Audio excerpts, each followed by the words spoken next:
Movie শুরু হয় Lin নামের এক সাধারণ মেয়েকে দিয়ে। সে খুব সততার সাথে অফিসের কাজ করত। কাজ ছোট হোক বা বড়, লিন সেটা খুব মন দিয়ে শেষ করত আর বসের প্রতিটি হুকুম মেনে চলতো। যদিও এসব করতে গিয়ে তার ব্যক্তিগত জীবন প্রচন্ড মানসিক চাপের মধ্য দিয়ে যাচ্ছিল।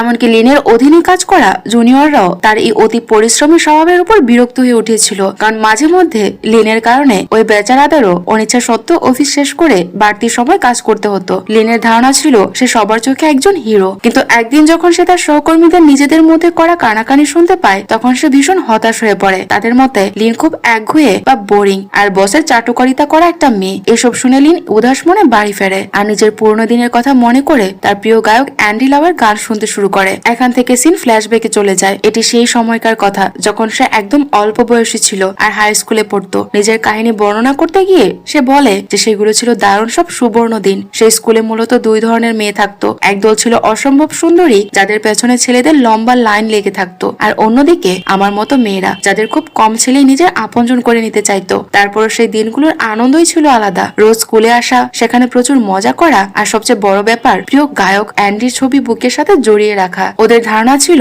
যে যে মেয়ের কাছে অ্যান্ডির সবচেয়ে বেশি ছবি থাকবে অ্যান্ডি তাকে বিয়ে করবে। সত্যি বলতে একে ছেলে মানুষে বা বোকামি না বলে আর কি বা বলা যায়। তবে শুধু অ্যান্ডি নয়, কলেজের বাস্কেটবল খেলোয়াড় ইয়ংও ছিল সবার চোখের মণি। কলেজের প্রতিটি মেয়ে তার উপর ফিদা ছিল। একদিন লিনের হাতে স্কুলে একটি চিঠি আসে। প্রথমে সে ভেবেছিল যে এটি হয়তো কোনো লাভ লেটার, কিন্তু খোলার পর সে অবাক হয়ে যায়, কারণ সেটি ছিল এক ধরনের অলক্ষণে বা ব্যাড লাক লেটার। তাতে লেখা ছিল সে যদি এটি 5 জনকে পাঠায় তবে তার জীবনের সুখের জোয়ার আসবে, আর যদি ভুল করে এটি ছিঁড়ে ফেলে বা ফেলে দেয় তবে সেদিন থেকেই তার কপাল পুড়বে আর চরম দুর্ভাগ্য শুরু হবে। আমাদের স্কুল লাইফে এমন একটা ব্যাপারের খুব প্রচলন ছিল। আচ্ছা, আপনারাও কি এরকম কোনো লেটার হাতে পেয়েছিলেন যে এটা 10 জন বা 20 জনের কাছে পাঠালে আপনার মনের সব ইচ্ছে পূর্ণ হবে, আর যদি না পাঠান তাহলে আপনার প্রিয় মানুষের ক্ষতি হবে বা কেউ মারা যেতে পারে বা আপনার নিজেরও ক্ষতি হতে পারে? যদি এরকম কোনো অভিজ্ঞতা আপনার থেকে থাকে তবে তা আপনি আমাদের সাথে শেয়ার করতে পারেন। যাই হোক, নিষ্পাপ লিন এবার গভীর চিন্তায় পড়ে যায় যে এই চিঠিগুলো সে আসলে কাকে দেবে, কারণ যার কাছে এই চিঠি যাবে তার জীবন দুর্বিষহ হয়ে উঠবে। এমন অবস্থায় সে বুদ্ধি করে প্রথম চিঠিটি তার ম্যাথ টিচার স্যারেটির টেবিলের উপর রেখে দেয়। এরপরের চিঠিটি সে তার প্রতিবেশী মিং এর বাড়ির লেটার বক্সে ফেলে আসে, কারণ মিন সুযোগ পেলে তাকে নিজের রূপের দামাক দেখাতো আর সে এর জন্য খুব বিরক্ত ছিল। আর তৃতীয় চিঠিটি সে স্কুলের সবচেয়ে বখাটে ছেলে ব্যাং এর ব্যাগে চুপি চুপি লুকিয়ে রেখে দেয়, কারণ আগের দিন সে ব্যাংকেই উইং এর সাথে ঝগড়া করতে দেখেছিল। ব্যাং যখন চিঠিটি খুলে দেখে ঠিক তখনই দুর্ভাগ্যবশত তার একটা অ্যাক্সিডেন্ট হয়। এতে ব্যাং এর পুরোপুরি ধারণা হয় যে নিশ্চিতভাবে এই চিঠির কারণে তার এই দশা হয়েছে। তাই পরদিন সে ভাঙা পা নিয়ে শেষে মানুষটিকে খুঁজতে বেরিয়ে পড়ে যে তার ব্যাগেই চিঠিটি রেখেছিল। একদিন ব্যাং এর সাঙ্গপাঙ্গরা যখন লিনের ক্লাসে তল্লাশি চালায় তখন তারা লিনের টেবিলের উপর বাকি দুটি চিঠি পেয়ে যায়। এরপর তারা লিনকে ধরে সরাসরি তাদের বস ব্যাং এর আস্তানায় নিয়ে যায়। ভয়ে জড়সড় হয়ে লিন চুপচাপ তার সামনে দাঁড়িয়ে থাকে। ব্যাং তার ব্যাগে উইং এর প্রচুর ছবি খুঁজে পায়, যা দেখে সে বুঝে যায় যে লিন কেন এমনটা করেছে। কিন্তু অবাক করার মতো বিষয় হলো এরপর ব্যাং সরাসরি তাকে নিজের বন্ধু বানিয়ে নেয়। তবে বন্ধুদের কাছে ব্যাং এর বন্ধুত্ব মানে ছিল আসলে স্রেফ পাগলামি আর গোলামি। এখন লিনকে তার হোমওয়ার্ক, অ্যাসাইনমেন্ট থেকে শুরু করে খাওয়া দাওয়ার সব ফরমাইশ খাটতে হয়। বেচারা লিন এবার খুব বাজেভাবে ফেসে যায়। তার স্কুলের পুরোটা দিন এখন ব্যাং এর আদেশ পালন করতেই কেটে যায়। একদিন ব্যাং তাকে জোর করে সিনেমা দেখাতে নিয়ে যেতে চায়। সিধে সাদা লিন তাকে মানা করে দেয়, কারণ সে জীবনে কোনোদিনও স্কুল ভাঙ করেনি। লিন তার সামনে হাজারটা বাহানা দেয়, কিন্তু ব্যাং একটা কথাও শুনে না। সে উল্টো বলে যে স্কুলের দিনগুলোতে যদি সেই সব মজা মাস্তি না করে তবে ভবিষ্যতে তাকে অনেক পস্তাতে হবে, কারণ এই দিনগুলোই তো পরবর্তী জীবনে স্মৃতি হয়ে থাকবে। এরপর তারা দুজনেই সিনেমা দেখতে বেরিয়ে পড়ে আর তারপর মলে স্কেটিং করতে যায়। তখনই সেখানে অন্য স্কুলের গ্যাং এর কিছু ছেলে চলে আসে যাদের সঙ্গে ব্যাঙের গ্যাংয়ের পুরনো শত্রুতা ছিল। দেখতে দেখতে পুরো মলটা যেন রণক্ষেত্রে পরিণত হয়। এরই মধ্যে পেছন থেকে কেউ একজন ব্যাঙের মাথায় আঘাত করে আর ব্যাং মাটিতে পড়ে যায়। ব্যাঙের এই অবস্থা দেখে পাশে বসে থাকা লিন তার দিকে একটি লাঠি বাড়িয়ে দেয়। এরপর ব্যাং এক এক করে সবাইকে পিটিয়ে সেখান থেকে তাড়িয়ে দেয়। কিন্তু কিভাবে যেন পরদিনই খবর স্কুলের প্রিন্সিপালের কানে পৌঁছে যায়। সে ব্যাং আর তার বন্ধুদের সঙ্গে লিনকে নিজের অফিসে ডাকে। সে লিনকে ওদের বিরুদ্ধে সাক্ষ্য দিতে বলে, কিন্তু ব্যাঙের ভয়ে লিনের মুখ দিয়ে একটা কথাও বেরোচ্ছিল না। এতে রেগে গিয়ে প্রিন্সিপাল শাস্তি হিসেবে তাদের স্কুলের সুইমিং পুল পরিষ্কার করার আদেশ দেয়। লিন যখন সুইমিং পুল পরিষ্কার করছিল তখনই সে হঠাৎ সেখানে উইং আর মিংকে আসতে দেখে। তারা কোনো একটি বাচ্চা নিয়ে কথা বলছিল। উইং মিংকে সান্ত্বনা দিয়ে বলছিল যে তুমি কোনো চিন্তা করো না, আমি ওর বাবা। এই কথা স্কুলের কেউ জানতে পারবে না। সুইমিং পুলের নিচে লুকিয়ে থাকা লিন যখন এই কথা শুনে তার মনটা একেবারে ভেঙে চুরমার হয়ে যায়, কারণ যে উইংকে সে এতটা ভালোবাসতো, যার জন্য সে ব্যাঙের মতো ছেলের সঙ্গে শত্রুতা করেছে, সে কিনা মিং এর বাচ্চার বাবা হতে চলেছে। লিন এটা সহ্য করতে না পেরে জলের নিচে ডুবে আত্মহত্যার চেষ্টা করে, কিন্তু তখনই ব্যাং এসে তাকে বাঁচিয়ে নেয় আর কিছু একটা ভেবে হাউমাউ করে কাঁদতে শুরু করে। লিন তার কান্নার ঘটনার কারণ জানতে চাইলে সে কিছু বলে না। পরে জানা যায় যে ব্যাং আসলে সবসময় মিংকেই পছন্দ করত, কিন্তু আজ পর্যন্ত সে নিজের মনের কথা তাকে বলতে পারেনি। অন্যদিকে লিন পছন্দ করত উইংকে, তাই তারা দুজনে মিলে সিদ্ধান্ত নেয় যে উইং আর মিং এর উপর নজর রাখবে আর তাদের ব্রেকআপ করিয়েই ছাড়বে। এরই মধ্যে তারা জানতে পারে যে উইং আর মিং আসলে একটি কুকুর ছানাকে লালন পালন করছিল। সেদিন তারা সেই বাচ্চাটিকে নিয়ে কথা বলছিল, যার চক্করে বেচারি লিন খামোখা নিজের জান দিতে গিয়েছিল। যাই হোক, ব্যাং আর লিন এখন তাদের জ্বালানোর জন্য সেই কুকুরের ছানাটি চুরি করে নেয়। পরদিন ক্লাসে ম্যাথ টিচার চেন কোনোভাবে খবর পেয়ে যায় যে সেই অলক্ষণে চিঠিটা লিনই তার টেবিলে রেখেছিল। সে লিনকে স্টাফ রুমে ডেকে পাঠায়। সেখানে আগে থেকে ব্যাং উপস্থিত ছিল আর সে তার বিয়ে টিচারের বকুনি খাচ্ছিল। লিন নিজের অপরাধ কবুল করার আগেই ব্যাং সামনে এসে টিচার চ্যানকে বলে যে ওই চিঠি লিন নয়, বরং সে নিজেই রেখেছিল। আপাতত লিন তো বেঁচে যায়, কিন্তু ব্যাংকে অনেক কথা শুনতে হয়, যদিও এটা তার কাছে রোজকার ব্যাপার ছিল। কারণ বদমাশির জন্য সে স্কুলে এতটাই পরিচিত ছিল যে প্রতিদিন কয়েকবার টিচারদের বকাঝকা খাওয়া তার অভ্যাসে পরিণত হয়েছিল। বরং টিচারদের বকা না খেলে তার পেটের খাবার যেন হজমই হতো না। যেহেতু ব্যাং লিনকে সাহায্য করেছে, তাই লিনও এবার মিং এর জন্য লাভ লেটার লিখতে ব্যাংকে সাহায্য করতে শুরু করে। সে তাকে মেয়েদের ফিলোসফি বোঝাতে থাকে। একদিন লিন স্কুলের পুরনো একটি অ্যানুয়াল বুকে ব্যাং এর ছবি সেরা ছাত্রের তালিকায় দেখতে পায়। লিন কিছুতে এটা বুঝে উঠতে পারছিল না যে স্কুলে এত মেধাবী একটা ছাত্র হুট করে এত বখাটে হয়ে গেল কিভাবে। সে জানতো যে উইং আর ব্যাং একসাথে খুব ভালো বন্ধু ছিল, তাই প্রশ্নের উত্তর খুঁজতে সে উইং এর কাছে যায়। উইং তাকে বলে যে এক সময় সে, সায়ন আর ব্যাং তিনজন খুব প্রিয় বন্ধু ছিল। তাদের বন্ধুত্ব ছিল অটুট। একবার তারা তিনজন মিলে সমুদ্র সৈকতে ঘুরতে গিয়েছিল। সেখানে সায়ন ব্যাংকে সমুদ্রের পানিতে সাঁতার প্রতিযোগিতার চ্যালেঞ্জ দেয়। দুজনেই সাঁতার কাটতে কাটতে মাঝ সমুদ্রে পৌঁছে যায়। ব্যাং সে রেসে জিতে তো যায় ঠিকই, কিন্তু সায়ন সমুদ্রে ডুবে গিয়ে জীবনের যুদ্ধে হেরে যায়। এরপর থেকে ব্যাং তার বন্ধুর মৃত্যুর জন্য নিজেকে দায়ী করতে শুরু করে আর পুরোপুরি বদলে যায় সে। এমনকি সে উইং এর সাথেও কথাবার্তা বন্ধ করে দেয়। ব্যাং এর এই করুণ কাহিনী শুনে লিনের খুব মায়া হয় আর সে মনে মনে ঠিক করে যে সে ব্যাংকে আবারও আগের মতো ফিরিয়ে আনবে। পরদিন সকালে সে ব্যাংকে স্কেটিং গ্রাউন্ডে ডেকে তার সামনে একটা দাগ টেনে দিয়ে বলে যে আগে ওখানে পৌঁছাবে সেই হবে বিজয়ী। ব্যাং লিনের এই ছেলে মানুষ দেখে হাসতে থাকে, কারণ লিন এর আগে কখনো স্কেটিং করেনি। কিন্তু আজ বারবার আছাড় খেয়ে পড়ার পরও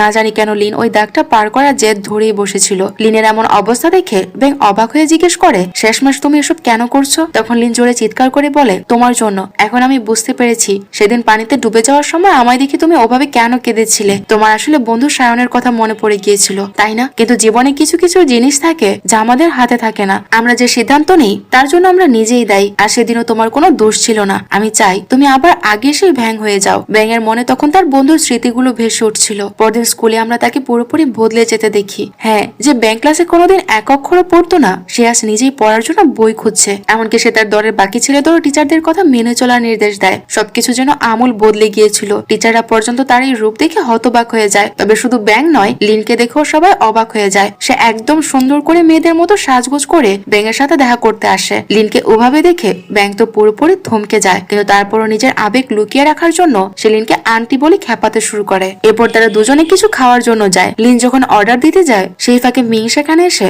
ব্যাংকে পটাতে চেষ্টা করে। আসলে ব্যাং এর এই বদলে যাওয়ার স্বভাব দেখে সে বেশ ইমপ্রেসড হয়েছিল। ঠিক তখনই লিন সেখানে পৌঁছায়। মিংকে ব্যাং এর সাথে দেখে তার একটুও ভালো লাগছিল না। মনে মনে সে প্রচন্ড হিংসায় জ্বলছিল। আমাদের মনে হচ্ছিল যে লিন কোথাও না কোথাও এখন ব্যাংকে ভালোবাসতে শুরু করেছে, আর সেই কারণেই সে ব্যাং এর প্রিয় হিরোইনের মতো চুলও কাটিয়ে ফেলে। এরপর সে যখন তার এই নতুন স্টাইল নিয়ে কলেজে পা রাখে, তখন শুধু উইং নয়, সব ছেলে হা করে তার দিকে তাকিয়ে থাকে। কয়েক মাস পর ব্যাং মিড টার্ম পরীক্ষায় প্রথম হয়, কিন্তু প্রিন্সিপালের কাছে মনে হচ্ছিল যে ব্যাং নিশ্চয়ই নকল করে পাশ করেছে। ব্যাং তাকে বোঝানোর চেষ্টা করে যে সে দিনরাত পড়াশোনা করে নম্বর পেয়েছে, কিন্তু প্রিন্সিপাল তার একটি কথাও শোনে না। কারণ স্কুলে তো তার আগের রেকর্ড খুবই খারাপ ছিল। উল্টো তিনি ক্লাসের বাকি বাচ্চাদের উপর তাকে নকল করতে সাহায্য করার অভিযোগ তোলে। কিন্তু যখন কেউ মুখ খোলে না, তখন সে সবাইকে শাস্তি দেওয়ার সিদ্ধান্ত নেয়। আজ ব্যাং এর প্রথমবারের মতো সঠিক হয়েও সবার চোখে ভুল ছিল, তাই সে নিজেই প্রিন্সিপালকে অনুরোধ করে যে যা সাজা দেওয়ার তাকেই যেন দেয়া হয়, অন্য ছাত্রদেরকে ছেড়ে দেওয়া হয়। এরপর প্রিন্সিপাল তাকে মাঠের 50 চক্কর দেওয়ার নির্দেশ দেয়। ব্যাংকে ওভাবে স্কুলে দৌড়াতে দেখে সব ছাত্রছাত্রী সেখানে জড়ো হয়ে যায়। লিন যখন এই ব্যাপারে জানতে পারে, সে প্রিন্সিপালের কাছে গিয়ে সাফাই দেয় যে ব্যাং কোনো ধরনের চিটিং করেনি, বরং নিজের পরিশ্রমে ক্লাসে ফার্স্ট হয়েছে। কিন্তু কোনো কথাতেই তার বিশ্বাস ছিল না। উল্টো তার মতে ব্যাং এর মতো ছেলেরা পড়াশোনার যোগ্যই নয়। সে বলে যে তাকে ফেল করে স্কুল থেকে বের করে দেওয়া উচিত। কিন্তু এবার না জানি কিভাবে ব্যাং শুধু পাশই করেনি, বরং পুরো ক্লাসে সবার আগে ছিল। লিন বুঝতে পারছিল না যে তার এখন কি করা উচিত। তাই ব্যাংকে ইনসাফ পাইয়ে দেওয়ার জন্য পুরো স্কুলে যেন একটা আন্দোলনের ঝড় ওঠে, যেখানে উইংও তাকে সাহায্য করে। কিন্তু যখন স্কুলের টিচাররা এই খবর জানতে পারে, তারা লিনের বাড়িতে ফোন করে সব বলে দেয়, যার ফলে বাড়িতে লিনকে অনেক বকুনি খেতে হয়। ওদিকে লিনের সাথে কথা না হওয়ায় ব্যাং বারবার লিনের বাড়িতে ফোন করছিল। করেছিল। লিনের বাবা মা তাকে এই নম্বরে আর কল দিতে বারণ করে দেয়, তবুও ব্যাং মানেনি। পরের কলটি লিন নিজের ঘরে গিয়ে রিসিভ করে। লিনের আওয়াজ শোনার পর ব্যাঙের মনে শান্তি আসে, তবে লিন তাকে 2-3 দিন ফোন করতে বারণ করে। ব্যাং ঘাবড়ে গিয়ে জিজ্ঞেস করে যে সব ঠিক আছে তো। সে বলে যে হ্যাঁ, সবকিছু ঠিক আছে, তুমি কোনো চিন্তা করো না। এর কিছুক্ষণ পরেই আমরা ব্যাংকে লিনের বাড়ির সামনে দেখি যে নিচে দাঁড়িয়ে লিনের জানালার দিকে পাথর ছুড়ছিল। লিন বাইরে বেরিয়ে এসে জিজ্ঞেস করে যে শেষমেশ তুমি এখানে কি করছো? ব্যাং তখন তাকে বলে, তুমিই তো আমাকে একবার বলেছিলে যে মেয়েরা যখন বলে যে সবকিছু ঠিক আছে তখন বুঝে নিতে হবে যে আসলে কিছুই ঠিক নেই, আর তার কাছাকাছি আরো বেশি চলে আসতে হবে, আর তার সম্পর্কে আরো বেশি খোঁজ খবর নিতে হবে। আর এর জন্যই আমি চট করে তোমার খবর নিতে চলে এসেছি। এরপর তারা দুজনে একসাথে স্কেট বোর্ডিং করতে যায়, যেখানে ব্যাং লিনকে স্কেটিং শেখাতে সাহায্য করে। সকাল হয় আর আমরা স্কুলে একটি অনুষ্ঠান হতে দেখি। এখানে নিজ নিজ ক্লাসে টপ করা সব বাচ্চার নাম নিয়ে তাদের পুরস্কৃত করা হচ্ছিল, কিন্তু অনেক সময় পার হয়ে যাওয়ার পরও ব্যাং এর নাম নেওয়া হয় না। এতে লিন খুব রেগে যায়। সে নিজের স্কুলের ড্রেসটা ইচ্ছে করে নষ্ট করে ফেলে আর সবার সামনে বলে যদি কিছু না করা সত্ত্বেও ব্যাং শাস্তি পেতে পারে তবে আজ তো আমার ড্রেস একদম নষ্ট, আমাকেও শাস্তি দেওয়া উচিত। লিনকে সঙ্গ দিতে উইংও সেখানে চলে আসে আর সে বলে যে সেও পরীক্ষায় চিটিং করেছে, তাই তাকেও শাস্তি দেওয়া হোক। টিচাররা বলে আমরা খুব ভালো করেই জানি যে তুমি কতটা মেধাবী, তুমি তো চিটিং করতেই পারো না। কিন্তু ব্যাং বিশ্বাসের যোগ্য নয়। দেখতে দেখতে স্কুলের সব ছেলে মেয়েরা এক এক করে তাদের সমর্থনে দাঁড়িয়ে যায়। ছাত্রছাত্রীদের এই একতা দেখে স্কুলের ম্যানেজমেন্টও অবাক হয়ে যায়। শেষ পর্যন্ত তারাই ঝামেলা এখানেই মিটিয়ে ফেলার সিদ্ধান্ত নেয়। এরপর থেকে স্কুলের কোনো টিচার আর কোনোদিনও ব্যাঙের দিকে আঙুল তোলেনি। এটা ছিল সেই স্মরণীয় দিন যখন দুই পুরনো বন্ধু আবার এক হয়ে গিয়েছিল। এরপর আমাদের দেখানো হয় উইং, ব্যাং, লিন আর মিংকে একসাথে। তারা সবাই মিলে একটি ট্রিপে যায়। সেখানে ট্রুথ অ্যান্ড ডেয়ার খেলা শুরু হয়। সবাই সেখানে জোড়ায় জোড়ায় এসেছিল, যেমন ব্যাং আর মিং, লিন আর ইয়ং এবং তাদের অন্য বন্ধুরা। কিন্তু কোথাও যেন লিন উইং এর সাথে স্বাচ্ছন্দ্য বোধ করছিল না, আর ব্যাং এরও মিং এর সাথে ভালো লাগছিল না। খেলার এক পর্যায়ে বোতলের মাথাটা উইং এর দিকে ঘুরে আর তাকে জিজ্ঞেস করা হয় সে যাকে পছন্দ করে সে কি এখানে আছে। উইং হ্যাঁ সূচক মাথা নাড়ে। লিনের পাল্লা আসলো, তাকে একই প্রশ্ন করা হয় আর সেও একইভাবে উত্তর দেয়, এমনকি ব্যাংও তাই বলে। কিন্তু যখন মিং এর পালা আসে তখন সে ব্যাংকে সরাসরি জিজ্ঞেস করে ম্যাথ টিচারকে যে চিঠির কথা বলা হয়েছিল সেটা তুমি বলেছিলে না। মিং কোনো উত্তর দেওয়ার আগেই উইং পরিস্থিতির গুরুত্ব বুঝে কথা ঘুরিয়ে দেয়, কিন্তু ব্যাং ততক্ষণে খুব ভালো করেই বুঝে গিয়েছিল যে লিনকে ওই চিঠিগুলো মিংই পাঠিয়েছিল, আর সেই কারণে সে জানতো যে টিচার চ্যানকে চিঠিটা কে দিয়েছে। রাতে ব্যাং এইসব কথা লিনকেও জানায়। দুজনে একসাথে কাঠি কুড়াতে কুড়াতে একটি নির্জন জায়গায় এসে বসে আর অনেক গল্প করতে থাকে। গল্প করতে করতে তারা একে অপরকে কথা দেয় যে উচ্চ শিক্ষার জন্য তারা যেদিকেই চলে যাক না কেন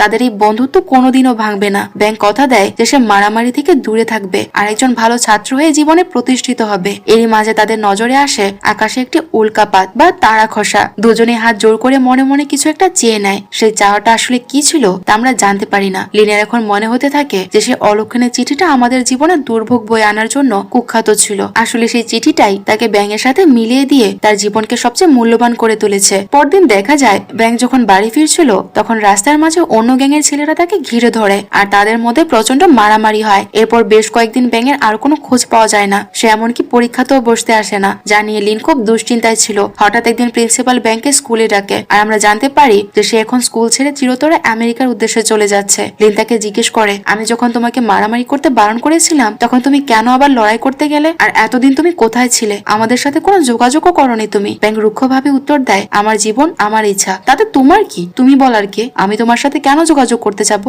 ব্যাঙের এই বদলে যাওয়ার আচরণ দেখে লিন রেগে সেখান থেকে চলে যায়। কিছুদিন পর লিনের জন্মদিন আসে। ব্যাং নিজে তার সাথে দেখা করতে না আসলো তার বন্ধুদের হাত দিয়ে লিনের প্রিয় গায়ক এন্ডির পোস্টার আর একটা টেপ ক্যাসেট উপহার দেয়, যা দেখে লিন বেশ খুশি হয়। পরদিন সকালে স্কুলে যখন লিনের নজর ব্যাঙের উপর পড়ে তার মনে হয়েছিল ব্যাং নিশ্চয়ই তার সাথে দেখা করতে এসেছে, কিন্তু বাস্তবে ব্যাং লিনের সাথে নয় বরং মিনের সাথে দেখা করতে এসেছিল। তাদের দুজনকে একসাথে দেখে লিনের খুব খারাপ লাগে। সে জানতে পারে যে তারা এখন রিলেশনশিপে আছে। নিজের কষ্ট লুকিয়ে সে বাড়ি ফিরে অঝরে কাঁদতে থাকে। এখন বাড়ি হোক বা স্কুল, কোথাও তার মন বসছিল না। ওদিকে ব্যাঙ শহর ছেড়ে আমেরিকা চলে গেছে। লিনের জীবনটা যেন এক নিমেষে মরুভূমি হয়ে যায়। সে কোনো মতে নিজেকে সামলে নেওয়ার চেষ্টা করছিল, কিন্তু তার মন সবসময় ব্যাঙের স্মৃতিতেই ডুবে থাকতো। একদিন এভাবে আনমনা হয়ে সে রাস্তা পার হচ্ছিল, তখন একটি দ্রুতগামী গাড়ি তার পাশ দিয়ে বেরিয়ে যায়। ঠিক সেই সময়ে ব্যাঙের স্টাইলি উইং এসে তাকে বাঁচিয়ে নেয়। এরপর তার মন ভালো করার জন্য উইং তাকে সিনেমা দেখার প্রস্তাব দেয় আর পড়াশোনা তো তাকে সাহায্য করতে থাকে। একদিন সন্ধ্যায় যখন তারা দুজনে ঘুরতে বের হয় তখন উইং লিনকে তার জীবনের সবচেয়ে বড় সত্যের মুখোমুখি করে। সে বলে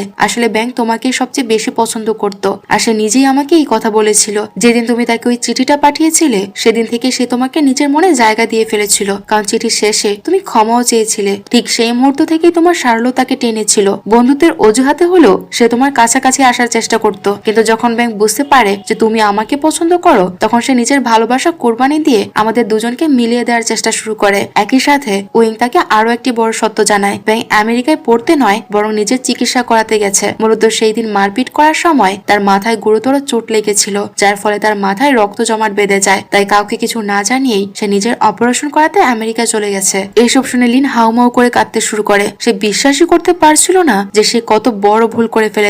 যে ভালোবাসাকে পাওয়ার জন্য সে ব্যাকুল ছিল, তা তার একটা ভুলের কারণে চোখের আড়াল হয়ে গেছে। বাড়ি ফিরে সে ব্যাঙের দেওয়া সেই টেপ ক্যাসেটটি শোনে, যেখানে ব্যাঙ বলেছিল, যখনই তোমার আমার কথা মনে পড়বে তুমি আকাশের দিকে তাকিয়ে দেখো, আমি সেখানেও তোমাকেই খুঁজি। সিনেমা প্রেজেন্টে ফিরে আসে, যেখান থেকে লিন তার অতীত মনে করা শুরু করেছিল। আমরা দেখি যে লিনের হাতে ব্যাঙের সে পুরনো অমূল্য স্মৃতির ডালি, যে লিন এখন নিজেকে পুরোপুরি বদলে ফেলার সিদ্ধান্ত নিয়েছে। সেদিন সকালে অফিসে গিয়ে লিন সরাসরি তার বসের টেবিলে গিয়ে রেজিগনেশন লেটার জমা দেয়। এরপর যেই লোকটির সাথে সে এতদিন ধরে সম্পর্কে নামে শুধু মানসিক চাপ সহ্য করেছিল, তার সাথে তখনই সে ব্রেকআপ করে নেয়। ধীরে ধীরে কয়েকদিন কেটে যায়। একদিন লিন জানতে পারে যে তার প্রিয় গায়ক অ্যান্ডি লাউয়ের কনসার্ট এই শহরে হতে চলেছে, কিন্তু অনেক চেষ্টা করার পরও সে টিকিট জোগাড় করতে পারেনি। মন খারাপ করে সে একটি পার্কে এসে বসে। সেখানে ভুলবশত তার চাবির রিংটি নিচে পড়ে যায়, যেটা ব্যাংক তাকে দিয়েছিল। লিন ওটা তোলার আগেই এক ব্যক্তি নিচু হয়ে চাবির রিংটি তুলে নেয়, আর সেই ব্যক্তিটি আর কেউ নয় বরং বিখ্যাত গায়ক অ্যান্ডি। লিন তো বিশ্বাসই করতে পারছিল না যে তার সামনে তার ছোটবেলার সুপারস্টার দাঁড়িয়ে আছে। সে এতটাই উত্তেজিত হয়ে যায় যে তার অটোগ্রাফ নেওয়ার পাশাপাশি সেলফিও তুলে নেয় সে।